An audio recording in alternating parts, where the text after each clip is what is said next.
Ας υποθέσουμε ότι συναντηθήκαμε τυχαία μπροστά από το ράφι ενός βιβλιοπωλείου. Εγώ σας μίλαγα για τη μακρινή εποχή του 1900, σχεδόν έναν αιώνα πριν, ενώ εσείς προσπαθούσατε να αποκωδικοποιήσετε σε τι ακριβώς αναφερόμουν. Αντιλαμβανόμενοι τις απορίες σας, άρχισα να σας δίνω τις απαραίτητες εξηγήσεις στους προβληματισμούς σας. Πρόκειται για μια ιστορία που απασχολούσε εδώ και χρόνια το μυαλό μου. Μια αληθινή ιστορία που οι ήρωές της υπήρξαν άνθρωποι αγράμματοι στο σύνολό τους, απλοί στην καθημερινότητά τους, με μια μοίρα που δεν τους χαρίστηκε και που αντιθέτως τους ταλάνισε τη ζωή. Στη φτωχική συνοικία του Βίθουλα, μετέπειτα Ακαδημία Πλάτωνος, η Νέλη έζησε τα τρυφερά της χρόνια. Εκεί έπαιξε, εκεί έπεσε και έκλαψε, εκεί έκανε τους πρώτους της φίλους.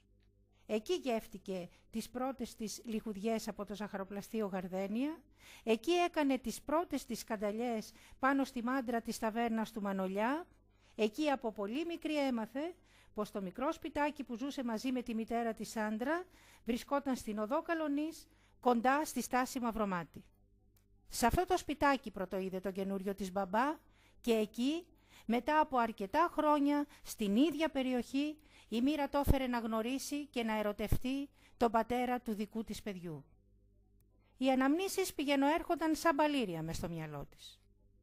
Η γκαζιέρα της γιαγιάς, η ραπτομηχανή της μαμάς, τα πατρόν και τα περιοδικά μόδας, η παλιά Αθήνα, τα παλιά λεωφορεία, τα τραμ, το γιουσουρούμ, ο μουτζούρης του σταθμού Λαρίσης, η αραπίνα κούκλα της με το χρυσό κρίκο στο αυτί, οι γυμναστικές επιδείξεις της Λακωνικής Σχολής, η εκκλησιά του Αϊγιώργη, ήταν η πνοή ανέμου που την πήγαινε προς τα πίσω και έκανε τα μάτια της να τρέχουν ασταμάτητα την ώρα ακριβώς που έλεγε το στερνό αντίο στη λατρευτή της Σάντρα.